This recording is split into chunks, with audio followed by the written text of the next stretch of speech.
बहुत ही important question बताने जा रहे हैं जो कि आपका 12th के एग्जाम में हमेशा पूछा जाता है, जो कि एक फार्मूला आप कई बार क्वेश्चन बैंक में भी देखे होंगे कि μ2 by v minus μ1 by u बराबर μ2 माइनस μ1 बाय r। इसको सत्यापित करना है, ठीक है। इसके लिए फार्मूला सिद्ध करने जा रहे हैं। अभी एक फिगर हम बना देते हैं। मान लेते हैं कोई अवतल अपवर्तक पृष्ठ है। कैसा पृष्ठ है? अवतल अपवर्तक पृष्ठ है, जो कि क्लास में भी आपको ये क्वेश्चन कई बार बताएं।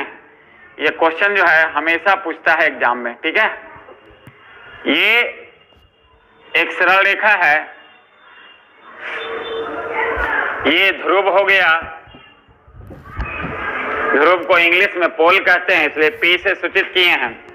और ये जो आप पृष्ठ देख रहे हैं ये अवतल अपवर्तक पृष्ठ है। कैसा पृष्ठ है? अवतल अपवर्तक पृष्ठ है। इस पृष्ठ के बाईं तरफ का माध्यम का अपवर्तनांक हम लोग मान लेते हैं μ1 है, और दाहिना तरफ के अपवर्तनांक हम लोग मान लेते हैं μ2 है।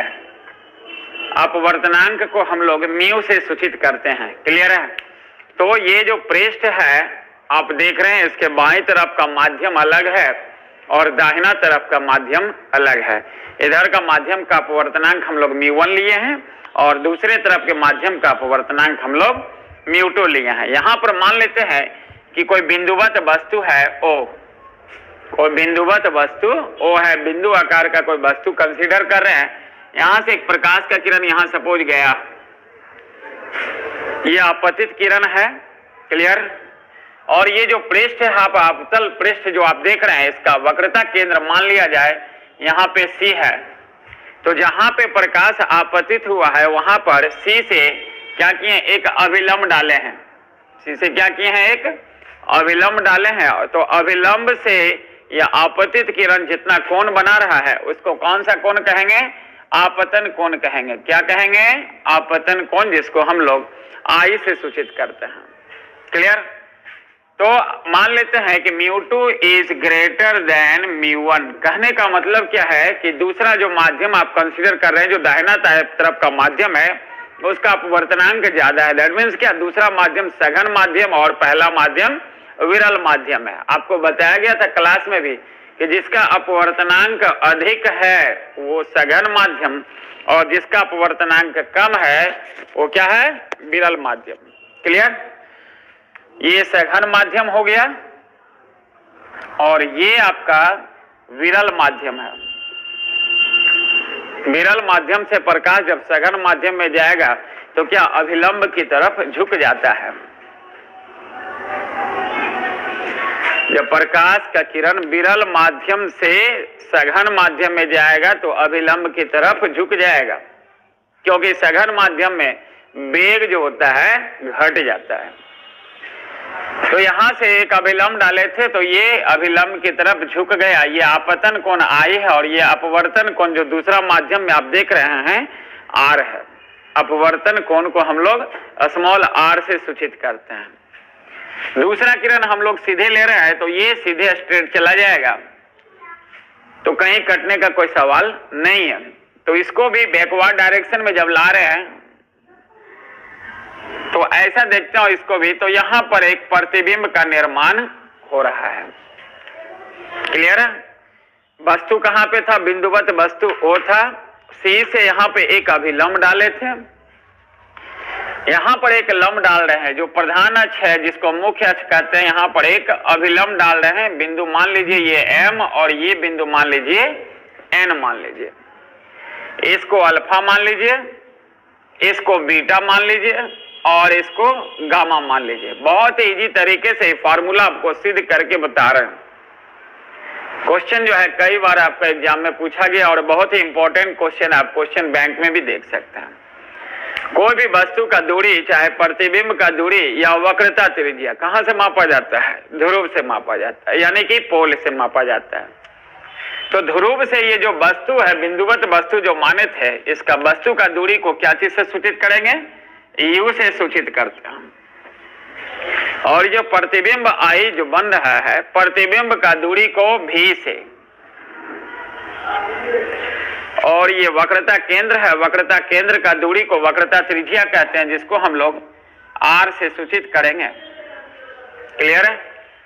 वस्तु का दूरी को u से, o से लेके p तक क्या है, u है, I से लेके P तक क्या है, V है, और C से लेके P तक R है।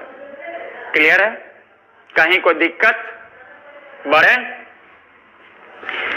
तो हम लोग का देखिए यहां पे है, एक किरण इधर गया तो ये दूसरा माध्यम में जैसे जाएगा सघन माध्यम में अभिलंब की तरफ ये झुक गया, और एक किरण जो है सीधे चला गया। प्रतिबिंब का निर्माण कहां पे हुआ है, I पे। C क्या है, वक्रता केंद्र है। ये जो वक्र पृष्ठ आपका अवतल जो पृष्ठ आप माने हैं उसका वक्रता केंद्र है, जिसको हम लोग C से सूचित किया। अल्फा यहाँ पे कौन माने, यहाँ पे कौन माने हैं बीटा, और यहाँ पे कौन माने हैं गामा। क्लियर है? बिना लेट किए आगे की ओर बढ़ते हैं। तो कौन MON,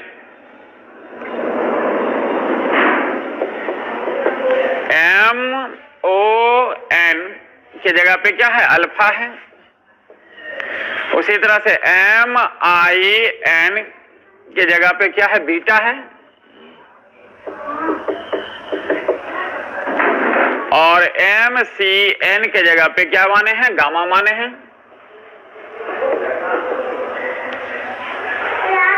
आप जो माने हुए हैं कि MON के जगह क्या माने हैं, अल्फा माने हैं, MIN के जगह बीटा माने, और MCN के जगह क्या माने हैं, गामा माने हैं। क्लियर है? आपको पता है कि बाह्य कोण बराबर दो अंतः कोणों का योगफल। ठीक है? चूंकि आपको पता है कि बाह्य कोण बराबर दो अंतः कोणों का योगफल।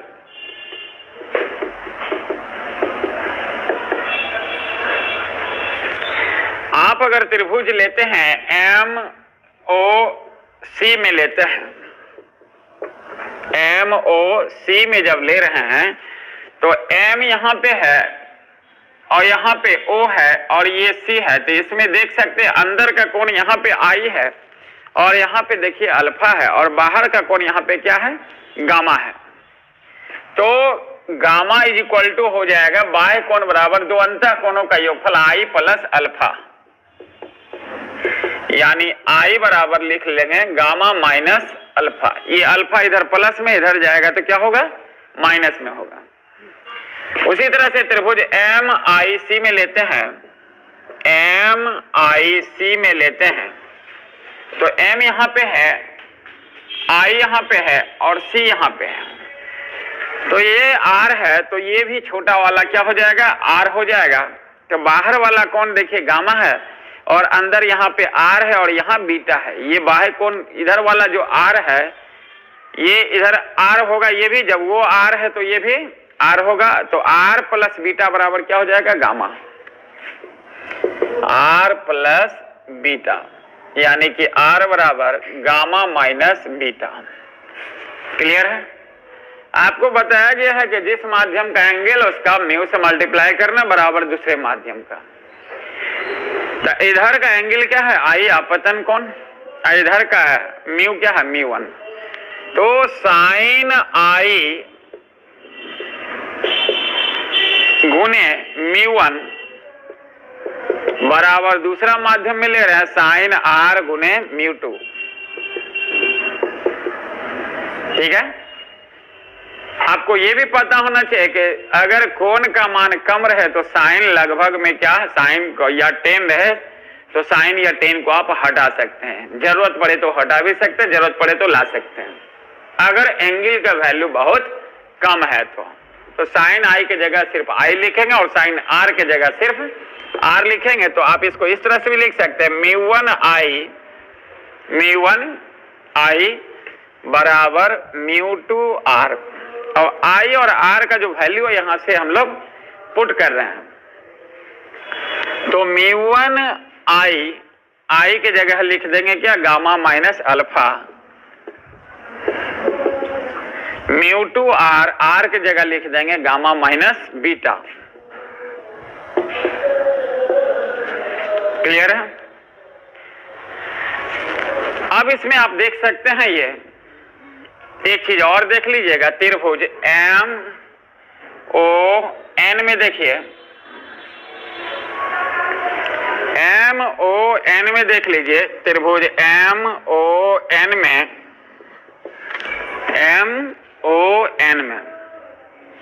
tan अल्फा बराबर हो जाएगा लंब बटे क्या हो जाएगा, आधार, यानी MN बटे ON।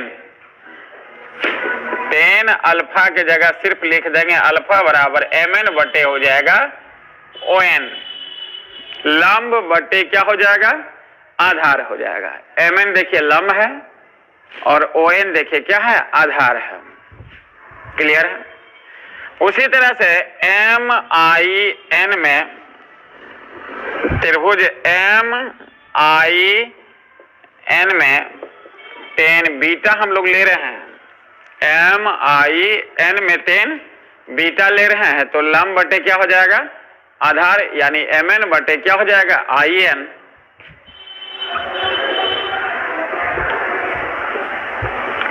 क्लियर है? उसी तरह से MCN में ले रहे हैं, त्रिभुज क्या ले रहे हैं, MCN में ले रहे हैं, तो MCN में tan गामा बराबर गामा, तो लंब क्या है MN और आधार क्या यहाँ पे CN, MN बटे CN। तो इस तरह से अल्फा बीटा और गामा का वैल्यू हम लोग यहाँ पे लिख दिए हैं।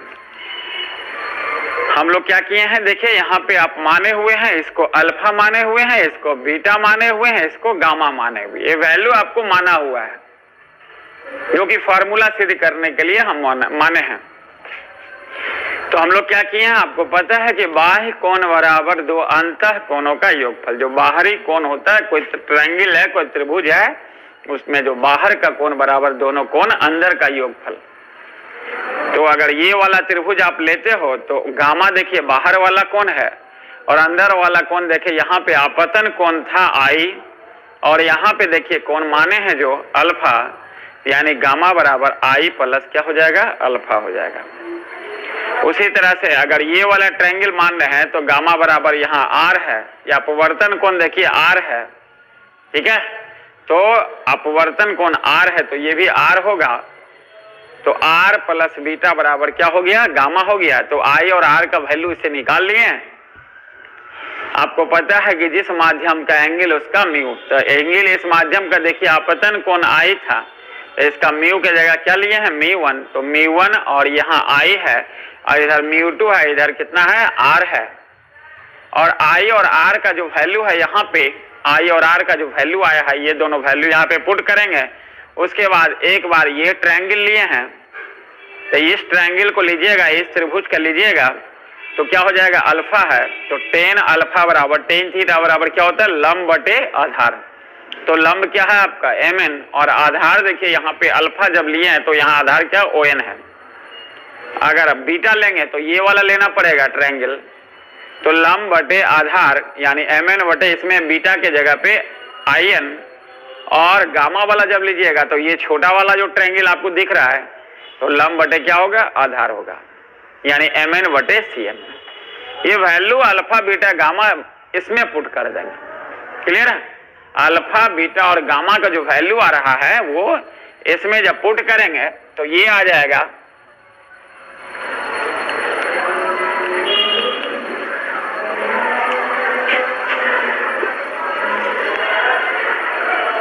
जब अल्फा बीटा गामा का वैल्यू जब इसमें पुट करेंगे तो ये हो जाएगा μ1, गामा के जगह रख रहे हैं यहाँ पे देखिए क्या है, MN बटे CN, जो वैल्यू आपको आया हुआ है MN बटे CN माइनस गामा, माइनस क्या है यहाँ पे अल्फा, अल्फा का वैल्यू क्या है यहाँ पे MN बटे ON बराबर μ2, फिर गामा का वैल्यू है, तो गामा का वैल्यू क्या यहाँ पे है MN बटे CN, फिर देखिए यहाँ पे बीटा है, बीटा का वैल्यू क्या है यहाँ पे MN बटे IN। ये वैल्यू हम लोग सब लिख दिए हैं। क्लियर? अल्फा बीटा गामा का वैल्यू जो यहाँ पे आया था ट्रायंगल से, उसको हम लोग पुट कर दिए हैं। तो हम लोग देख रहे हैं क्या, mn देखिए सब में है, तो mn कॉमन आके mn क्या होगा, खत्म हो जाएगा, कट जाएगा, लेफ्ट और राइट दोनों mn कट जाएगा। तो ये बचेगा आपका mu1 1/cn minus 1/on, mn तो सब जगह कट रहा है बराबर, mu2 1/cn minus 1/in। Clear है? अब चित्र से आप देख सकते हैं n is very close to p, जो n पॉइंट आप जो लंब डाले थे mn, प्रधान अक्ष पर जो मुख्य अक्ष पर जो लंब डाले थे mn, उसमें n जो है आपका p के बहुत नजदीक है। तो जहां n है वहां क्या लिखेंगे, p लिखेंगे, क्योंकि कोई भी दूरी, चाहे वो वस्तु का दूरी हो या प्रतिबिंब का दूरी हो या वक्रता त्रिज्या हो, कहां से हम लोग लेते हैं, p से लेते हैं। तो n is very close to p, then n के जगह पे आप क्या लिख सकते हैं, p लिख सकते हैं। तो Cn के जगह हो जाएगा Cp, और C से P का दूरी, C क्या है, वक्रता केंद्र है, तो वक्रता केंद्र का दूरी को वक्रता त्रिज्या कहते हैं, जिसको हम लोग R से सूचित करते हैं। वक्रता त्रिज्या को R से सूचित करते हैं। आपको पता है कि जो बायां साइड जो डिस्टेंस होता है वो हम लोग माइनस कंसीडर करते हैं, माइनस में लेते हैं, और जो दाहिना साइड रहेगा वो प्लस में लिया जाता है। तो वक्रता त्रिज्या देखिए बायां साइड है, ये जो पृष्ठ आप माने हैं, अवतल जो पृष्ठ माने हैं उसके बायां साइड है, तो ये क्या हो जाएगा, r माइनस में हो जाएगा। बायां साइड कोई भी दूरी रहेगा वो माइनस में लिया जाता है। क्लियर है? उसी तरह से ON का वैल्यू आप ON के जगह OP लिखिएगा, N के जगह क्या लिखिएगा, P। तो O से लेके P तक, O क्या था, बिंदुवत वस्तु था, तो O से P तक का दूरी क्या है, U है। वस्तु का दूरी को क्या चीज से सूचित करते, U से। चूंकि ये भी बायां साइड है इसलिए ये भी माइनस में लेंगे।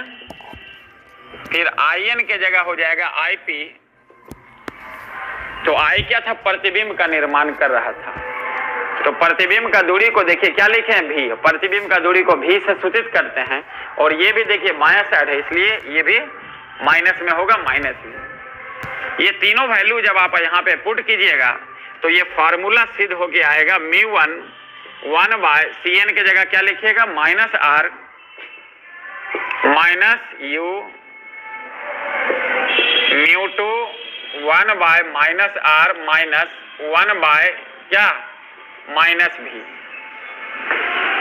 जब माइनस कॉमन लीजिएगा और जब ब्रैकेट को हटाइएगा तो ये फार्मूला आपका आ जाएगा mu2/v माइनस mu1/u बराबर mu2 माइनस mu1/r। यही फॉर्मूला आपको कई बार सिद्ध करके पूछा हुआ क्वेश्चन है, 5 नंबर का क्वेश्चन हमेशा आता है। अभी तो आपको स्पीड में बताया गया क्योंकि टाइम ज्यादा हो रहा था। क्लियर है? ऐसे क्लास में भी कई बार इस क्वेश्चन को बताया गया, ये क्वेश्चन हमेशा आता है और कहीं इसमें कोई दिक्कत